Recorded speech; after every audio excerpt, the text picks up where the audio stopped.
Hi friends, assalamu alaikum. Welcome to Casual Home Vlogs. இன்னைக்கு நம்ம ரொம்பவே சூப்பர் டேஸ்டியான கலர்ஃபுல்லான ரோஸ் கடல் பாசி எப்படி செய்யறதுன்னு தான் பார்க்க போறோம். இது செய்யறதுக்கு முதல்ல ஒரு பாத்திரத்துல நான் 4 டம்ளர் அளவுக்கு தண்ணி அளந்து எடுத்து வச்சிருக்கேன். உங்க வீட்ல தண்ணி குடிக்க யூஸ் பண்ற டம்ளரை நீங்க எடுத்துக்கோங்க. இந்த டம்ளர்ல நீங்க 4 டம்ளர் அளவுக்கு தண்ணி எடுத்துக்கோங்க. நம்ம இப்ப செய்ய போற கடல் பாசி நல்லா பெர்ஃபெக்ட்டா வரும். எந்த விதமான தண்ணியுமே விடாது. நான் சொல்ற இதே மெத்தட்ல இதே அளவுகளோட செஞ்சு பாருங்க, கண்டிப்பா சூப்பரா வரும். கடல் பாசி நீட்டமா இருக்கும் பாத்தீங்களா, அதை நான் கட் பண்ணி இந்த கப்ல 1 கப் அளவுக்கு நான் எடுத்திருக்கேன். 1 கப் சமமா அளக்காம கொஞ்சம் கூடவே நான் அளந்து எடுத்திருக்கேன். உங்களுக்கு பார்க்கும்போதே தெரியும். ஸோ நீங்க 1 கப் அளவுக்கு கட் பண்ண கடல் பாசி இந்த தண்ணியில சேர்த்துக்கோங்க. இப்போ இதை நல்லா கொதிக்க வச்சு நம்ம கரைய வைக்கணும். இப்போ பாருங்க, நல்லா கொதிக்க ஸ்டார்ட் ஆயிடுச்சு. இது ஒரு 2 நிமிஷத்துலயே உங்களுக்கு சீக்கிரமாவே கரைஞ்சிரும். இப்போ பாருங்க, நல்லாவே கரைஞ்சிருச்சு அந்த கடல் பாசி எல்லாமே. இப்போ நம்ம 1 கப் அளவுக்கு கடல் பாசி எடுத்தோம் பாத்தீங்களா, அதே கப்ல 3/4 கப் அளவுக்கு நம்ம சுகர் சேர்க்க போறோம். இது கரெக்டா இருக்கும் இனிப்பு சுவை. கடல் பாசிக்கு நம்ம எப்போதுமே கொஞ்சம் அதிகமாக தான் சுகர் சேர்க்கிற மாதிரி இருக்கும். அப்பதான் செட் ஆகி வரும்போது நமக்கு கரெக்டான இனிப்பு சுவை இருக்கும். ஸோ நம்ம இந்த அளவுக்கு சுகர் சேர்த்தாதான் நமக்கு கரெக்டா இருக்கும். ஸோ இப்போ இந்த சுகரையும் சேர்த்துட்டு நல்லா இதை கொதிக்க விட்டுக்கணும். இதுவுமே சீக்கிரமா கரைஞ்சிரும்.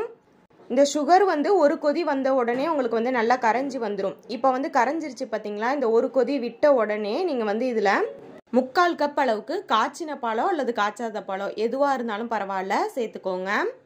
நம்ம கடல் பாசி சுகர்லாம் அளந்த அதே கப்ல தான் நான் 3/4 கப் அளவுக்கு காய்ச்சின பால் தான் சேர்த்துக்கிறேன். நீங்க காய்ச்சாத பால் கூட சேர்த்துக்கலாம், ஏன்னா நம்ம இதுல கொதி விட தான் போறோம். ஸோ இப்போ பால் சேர்த்ததுக்கு அப்புறமா இதுவுமே ஒரு 2 கொதி மாதிரி வரணும். அதாவது ஒரு நிமிஷத்துக்கு நீங்க அடுப்புல வச்சிருக்கிற மாதிரி இருக்கும். நல்லா இந்த மாதிரி மிக்ஸ் பண்ணி விட்டுக்கோங்க. பால் சேர்த்து ரொம்ப நேரம் அடுப்புல இருக்கணும்னு அவசியம் இல்லை, ஏன்னா ஏற்கனவே நமக்கு சுகரும் கரைஞ்சிருச்சு, அதே மாதிரி அகர் அகரும் கரைஞ்சிருச்சு. இந்த பால் அந்த அகர் அகர் கரைஞ்சிச்சு பார்த்தீங்களா, அதோட மிக்ஸ் ஆகணும். ஸோ அதுக்காக தான் நம்ம ஒரு 2 கொதி மாதிரி விட்டுக்கிறோம். ஸோ இப்போ நான் அடுப்பை ஆஃப் பண்ணிக்கிறேன்.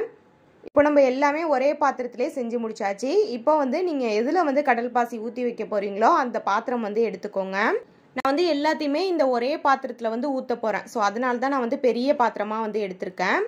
இப்போ இந்த மாதிரி ஒரு வடிதட்டி எடுத்துக்கோங்க. மீடியமான ஹோல்ஸ் இருக்கும் பார்த்தீங்களா, ஸோ அந்த மாதிரி எடுத்துக்கோங்க. இப்போ நம்ம செஞ்சு வச்சிருக்க இந்த கடல் பாசி தண்ணியை நம்ம இதில் சேர்த்துக்கலாம். வடிகட்டி சேர்த்துக்கோங்க. நீங்கள் இந்த கடல் பாசி 2 பவுலில் கூட பிரித்து நீங்கள் சேர்த்துக்கலாம். அப்படி இல்லைன்னா குட்டி குட்டி பவுலில் கூட நீங்கள் சேர்த்துக்கலாம். குட்டி குட்டி பவுலாக இருந்துச்சுன்னா அப்படியே ஒவ்வொருத்தவங்க எடுத்து சாப்பிட்றதுக்கு ஈஸியாக இருக்கும். ஸோ அந்த மாதிரி பண்ணுறதா இருந்தாலும் பண்ணிக்கலாம், நம்ம விருப்பம் தான். ஸோ இப்போ நான் வடிகட்டி ஊற்றிட்டேன். அந்த சுகரில் ஏதாவது தூசி இருந்துச்சுன்னா நமக்கு இதிலே போயிடும். 1-2 கடல் பாசி கரையாமல் இருந்தாலும் இதிலே வந்துடும். ஸோ அதுக்காக தான் நம்ம வடிகட்டுறோம். இப்போ நான் இதில் ரோஸ் மில்க் எசன்ஸ் தான் சேர்த்துக்க போகிறேன். நல்ல கலரும் இருக்கும், வாசமும் இருக்கும், அதே மாதிரி டேஸ்ட்டும் நல்லா இருக்கும். குழந்தைங்களுக்கு ரொம்பவே பிடிக்கும். பிளைனாக கொடுக்கறத விட இந்த மாதிரி கொடுத்தா விருப்பப்படுவாங்க. ஸோ அதனால தான். ஸோ இப்போ நான் ஒரு 5-6 ட்ராப்ஸ் அளவுக்கு சேர்த்துக்கிட்டு நல்லா இந்த மாதிரி மிக்ஸ் பண்ணிக்கிறேன். நீங்கள் ரோஸ் மில்க் எசன்ஸுக்கு பதிலாக உங்களுக்கு விருப்பமான எசன்ஸ் எது வேணாலுமே சேர்த்துக்கலாம். அப்படி இல்லைன்னா நீங்கள் பிளெயினாக செஞ்சாலுமே ரொம்பவே நல்லா இருக்கும். நார்மல் நம்ம தண்ணியில் செய்கிற கடல் பாசி ஈஸியாக நமக்கு செட் ஆகி வந்துடும். பட் பாலில் செஞ்சு நம்ம இந்த மாதிரி ரோஸ் மில்க் எசன்ஸ்லாம் மிக்ஸ் பண்ணுறோன்னா கொஞ்சம் தண்ணி விடும் செட் ஆகிறதுக்கு அப்புறமா. அந்த மாதிரி இல்லாமல் இதே ஸ்டெப்பில் நீங்கள் செஞ்சு பாருங்கள், கரெக்டாக வரும். இப்போ பார்க்குறதுக்கு கொஞ்சம் அழகாக இருக்கட்டமேன்னு சொல்லிட்டு நான் முந்திரியை இந்த மாதிரி 1-2 உடச்சி வச்சுருக்கேன். ஸோ இப்போ அதையுமே நான் எல்லா பக்கமும் இந்த மாதிரி தூவி விட்டுக்கிறேன். நீங்கள் பாதாம் பிஸ்தா எது வேணாலுமே சேர்த்துக்கலாம். இதை நீங்கள் ஃபேனுக்கு கீழே வச்சாலே நல்லா செட் ஆகி வந்துடும். அப்படி இல்லைனா நீங்கள் ஃப்ரிட்ஜில் வச்சிங்கன்னா சீக்கிரமாகவே செட் ஆகி வந்துடும்.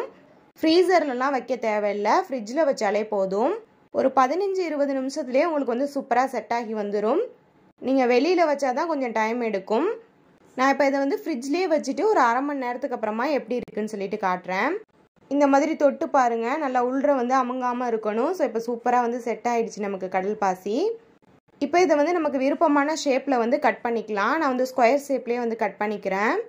ஸோ அவ்வளோதான் ஃப்ரெண்ட்ஸ், ரொம்பவே சூப்பரான கலர்ஃபுல்லான ரோஸ் மில்க் கடல் பாசி நம்ம செஞ்சு முடிச்சாச்சு.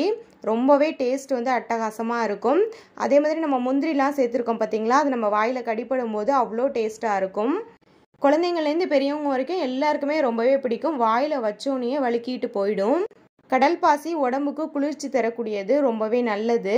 இந்த வெயில் காலத்தில் நிறைய கடல் பாசி சேர்த்துக்கோங்க, உடம்புக்கு ரொம்பவே குளிர்ச்சி தரும். நான் சொன்ன இதே மெத்தடில் இதே அளவுகளோட செஞ்சு பாருங்கள். கண்டிப்பாக செட் ஆனதுக்கப்புறமா தண்ணி விடவே விடாது. நல்லா செட் ஆகி கேக் மாதிரி நம்ம அப்படியே பீஸ் பீஸாக எடுத்து சாப்பிட்லாம். நீங்களும் இந்த கடல் பாசி ரெசிபியை வீட்டில் செஞ்சு பாருங்கள். செஞ்சு பார்த்துட்டு எப்படி வந்துச்சுன்னு கமெண்ட்டில் சொல்லுங்கள். இந்த வீடியோ உங்களுக்கு பிடிச்சிருந்துச்சுன்னா லைக் பண்ணிக்கோங்க. உங்கள் ஃப்ரெண்ட்ஸ் அண்ட் ஃபேமிலிக்கும் இந்த வீடியோவை ஷேர் பண்ணிக்கோங்க. நீங்கள் நம்ம சேனலை இப்படி தான் புதுசாக பார்க்குறீங்கன்னா மறக்காமல் சப்ஸ்கிரைப் பண்ணிக்கோங்க. நாளைக்கும் இதே போல் ஒரு சூப்பரான யூஸ்ஃபுல்லான வீடியோவில் சந்திக்கலாம். தேங்க்ஸ் ஃபார் வாட்சிங்.